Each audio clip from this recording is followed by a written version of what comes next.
আসসালামু আলাইকুম রহমতুল্লাহ।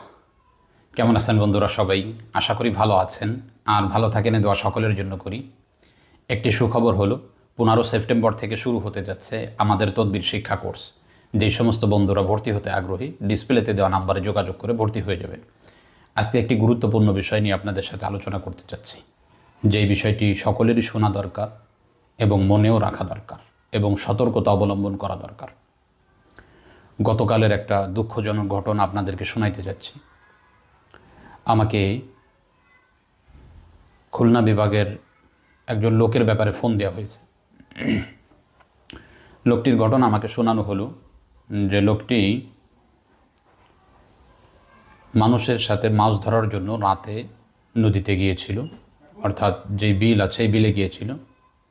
বিলে যাওয়ার পরেই যখন সে মাছ ধরেছে, বড় একটা মাছ পেয়েছে, তো তখনই তিনি হালকা ভীতসন্ত্রস্ত হয়েছে, যেহেতু রাতের অবস্থা ছিল এবং তিনি নির্জনে একাই মাছগুলো ধরতেছিলেন। তো ভীতসন্ত্রস্ত হওয়া অবস্থায় বাড়িতে আসছে মাছটা নিয়ে। আসার পরে এবার এই লোকটা বাড়িতে আসার পরে তার আস্তে আস্তে করে মাথা ব্যথা শুরু হয়েছে। যখন তার মাথা ব্যথা শুরু হয়েছে, হওয়ার পরে বিষয়টা তারা স্বাভাবিক মনে করেছে, রাত্রে ঘুমিয়েছে। সকাল থেকেই হঠাৎ করে তার যে অবস্থাটা দেখা দিয়েছে সেটা হলো তার চোখ বড় বড় হয়ে যাচ্ছে, নিঃশ্বাস বন্ধ হয়ে যাচ্ছে এবং ঘাড় পিছনের দিকে বাঁকা হয়ে যাচ্ছে।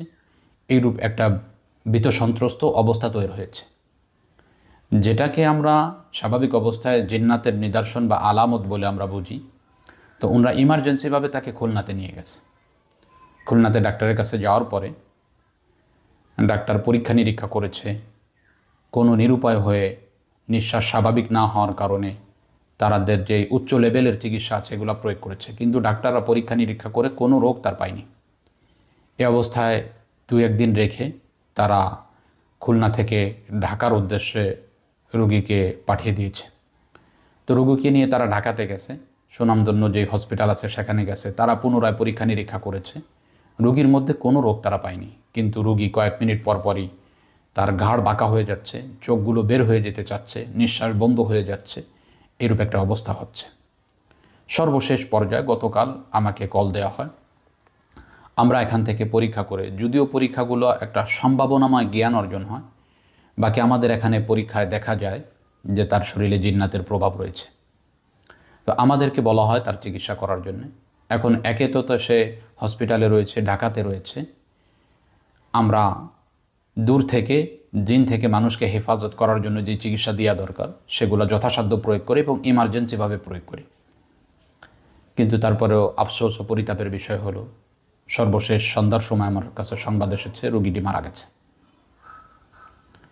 তো আমি যেই বার্তাটা আপনাদেরকে আজ শোনাইতে চাচ্ছি সেটা হলো, যদি কোনো ব্যক্তি আমাদের মধ্য থেকে এমন হয় যে কোথাও গিয়েছে, সেই স্থান থেকে এসে তার অবস্থার মধ্যে পরিবর্তন দেখা দিয়েছে, অর্থাৎ সে দিব্যি সুস্থ ছিল, ভালো ছিল, বাসায় আসার পরে অথবা ওই স্থান থেকেই এমন এক অবস্থা তৈরি হয়েছে যেটা তার পূর্বে কখনো হয়নি।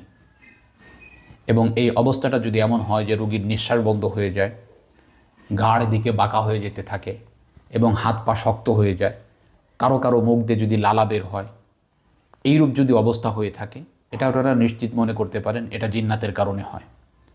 আমি বলি না যে আপনারা ডাক্তারি চিকিৎসা নিয়েন না, কিন্তু কথা হলো এই সমস্ত রোগীদেরকে ডাক্তারি চিকিৎসার পাশাপাশি ইমার্জেন্সিভাবে জিনের চিকিৎসা প্রয়োগ করা দরকার। যদিও বিষয়টাকে অনেকেই অবহেলা করে দেখে, আমরা লক্ষ্য করে দেখেছি, অবলোকন করেছি, অনেক লোকের জীবন এই অবহেলার কারণে চলে গেছে। এই জন্য ভাই আমি গল্পটা বলার মূল কারণ হলো দিলে একটু সাড়া দেওয়া, যে এইরূপ অবস্থা হলে ডাক্তারও যে স্থানে রোগ পাচ্ছে না, অর্থাৎ এদের জন্য করণীয় হলো ডাক্তারি চিকিৎসার পাশাপাশি জিন্নাতের চিকিৎসা করা। তাহলে আমি আশা করি যে এই সমস্ত রোগীগুলো অনেক ক্ষেত্রেই সুস্থ হয়ে যাবে ইনশাআল্লাহ।